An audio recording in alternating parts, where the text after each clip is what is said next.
తీర్చడానికి ప్రజలు తిరస్కరించేటువంటి అవకాశం ఉంది. నేను ఒకటి అడుగుతాను వర్మ గారు, ఒక్క పాయింట్ వాళ్ళిద్దరిని చెప్పానండి. రేపు గిన కేంద్ర ప్రభుత్వాన్ని వైఎస్ఆర్ కాంగ్రెస్ పార్టీ 5 ఏళ్ల పాటు 10 ఏళ్ల పాటు ఉమ్మడి రాజధానిగా హైదరాబాద్ ను ఉంచాలని గిన ఒక ప్రతిపాదన చేస్తే ప్రభుత్వము కేంద్రంలో ఉన్న బీజేపీ ప్రతిపాదనని పరిశీలిస్తామంటే మీ స్టాండ్ ఏంటి? ఇది మేము చెప్పానండి. రాజకీయం రాజకీయం కోసం ఆ స్టాండ్ చెప్పానండి. రెండు రాష్ట్రాల మధ్య చిచ్చు రగిల్చడానికి ఈ యొక్క చిచ్చులో వాళ్ళ ఎన్నికల డప్పు డాన్స్ స్వామి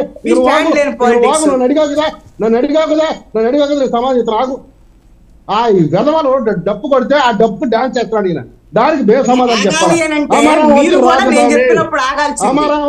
చెప్పినప్పుడు మీరు ఆగితే నాకు మీకు మీ మీద ఉన్నటువంటి గౌరవం నాకు చాలా ఉంది కాబట్టి నేను ఆగినప్పుడు మీరు కూడా ఆగాలి కదా. మాట్లాడినప్పుడు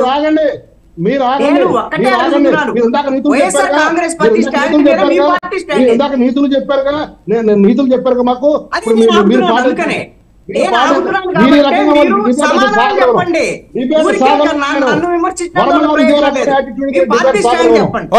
ఇదే రకమైన డిబేట్ సాగనివ్వను.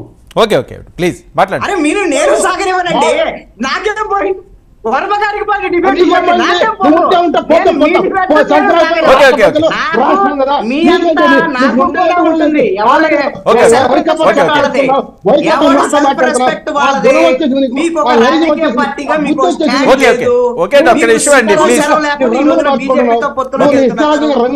శాంతిప్రసాద్ గారు కృష్ణాంజలి గారు కృష్ణాంజలి గారు దయచేసి ఇద్దరు ఒక్క నిమిషం వెయిట్ చేయండి. వంచింది. ఓకే కృష్ణాంజలి గారు ఒక్క నిమిషం అండి. కృష్ణాంజలి గారు మీకు ఇద్దరికి తగిన సమయం ఇస్తున్నారు కదా. ఎప్పుడు మీరు ఈ రకంగా లేదు, ఎప్పుడు కామ్ గానే ఉంటారు. ఎందుకు అనవసరం ఈ రోజు అనవసరంగా రైజ్ అవుతుంది. పెద్ద నీతులు చెప్పి ఇప్పుడు దూరాలి మీరు. ఓకే పర్సనల్ గా ఉంది.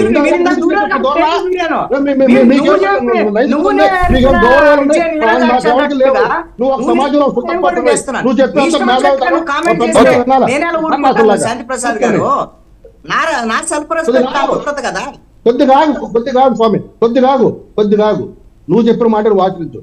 ఇప్పుడు నేను అడుగుతున్నా, వైసీపీ వాళ్ళు పని పాట లేకుండా మళ్ళీ 3 రాజధానులు వద్దు, మాకు ఒక్క రాజధాని వద్దు, కాకపోతే ఆ ఒక్క రాజధాని మాకు అమరావతి వద్దు, మాకు హైదరాబాద్ కావాలి అని అడిగితే కేంద్రం ఒప్పుకుంటుందా? తెలంగాణ ఒప్పుకుంటుందా? తెలంగాణ సమాజాన్ని ఒప్పించు. నీకు దమ్ము దగ్గర మగతనం ఉంటే నువ్వు రాష్ట్ర మంత్రిగా ప్రకటన చేశావు. నువ్వు సన్నస్థానంతో కాదు రాష్ట్ర మంత్రిగా ప్రకటన చేసావు. రాంబాబు రాష్ట్ర ప్రభుత్వం తరపున చేసావు అంటే కరెక్ట్ రెస్పాన్సిబిలిటీ. అంటే ప్రభుత్వం తరపున చేసింది. నువ్వు తీర్మానం ప్రవేశపెట్టి స్పెషల్ అసెంబ్లీ పెట్టి నువ్వు తెలంగాణ గవర్నమెంట్ రిక్వెస్ట్ చేయి. నీకు దమ్ము మగతనం ఉంటే జగన్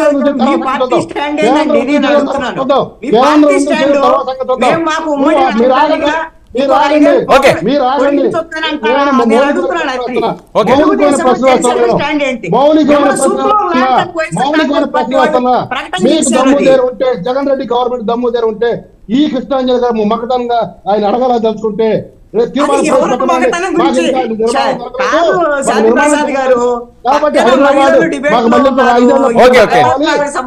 పర్సనల్ గా వద్దురండి. శాంతిప్రసాద్ గారు శాంతిప్రసాద్ గారు ఎందుకు ఆ రకంగా వద్దు పెద్ద ఆయన మీరు. ఒక్క నిమిషం అండి శాంతిప్రసాద్ గారు. నా స్టాండ్ ఏంటంటే ప్రజల తరపున బీజేపీ ప్రజలకు అన్యాయం చేసింది. అలాంటి పార్టీతో మీరు రేపు పొద్దున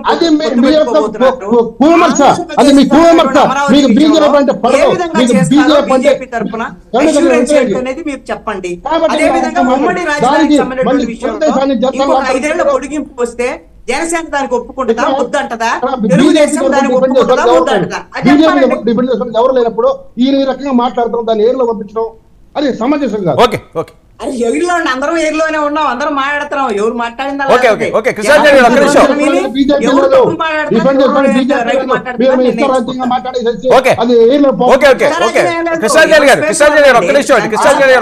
రాష్ట్ర ప్రభుత్వాన్ని ఆంధ్ర రాష్ట్ర ప్రభుత్వాన్ని జగన్ రెడ్డి ముఖ్యమంత్రి హోదాలో మాకు 5 కాదు 10 సంవత్సరాలు ఓకే కృష్ణారెడ్డి గారు సాత్ప్రసాద్ గారు ఒక లేఖ రాయమండి పార్లమెంట్ కి. ఓకే ప్రసాద్ గారు పవన్ కళ్యాణ్ గారు బీజేపీ ప్రభుత్వానికి దగ్గరగా ఉన్నారు, మోదీ గారికి అతి దగ్గరగా ఉన్నారు. రేపు ఎన్నికల్లో కలిసి వెళదామని ఆయన ఆకాంక్షిస్తున్నారు. అది రేపు ఎల్లుండో రిజల్ట్ కూడా వస్తుందని చెప్పి మీరందరూ కూడా ఆశగా ఎదురు చూస్తున్నారు. సో ఈ టైంలో ఆంధ్రప్రదేశ్ రాష్ట్ర అభివృద్ధి అనే అంశంలో చాలా ఇబ్బందులు ఉన్నాయి, చాలా చిక్కుమడులు ఉన్నాయి. సో ఆ ముడులన్నీ మేము విప్పుతామని భరోసా ఇచ్చి ప్రజల దగ్గరికి వెళ్ళే అవకాశం ఉందా, లేకపోతే రాజకీయ పరంగానే ఈ ప్రక్రియ ఎంత సాగుతుందా ఈ ఎన్నికలు? చిక్కుముడులు అనేవి లేవు. చిక్కుముడులు వీళ్ళు వేసుకుని వీళ్ళ మెడ చుట్టుకున్నారు. అమరావతి రాజధాని నిర్మాణంలో బిల్డింగ్ల నిర్మాణాలు జరగలేదా? శాసనసభ, అక్కడ హైకోర్టు మీకు ఇవన్నీ కనపట్టలేదా? కాకపోతే ఆయన తాత్కాలికం అన్నాడు. అది చంద్రబాబు నాయుడు గారు చేసి చంద్రబాబు నాయుడు గారు వాళ్ళ పార్టీ వ్యక్తులు చెప్తారు. కానీ అక్కడ ఒక ఫంక్షనల్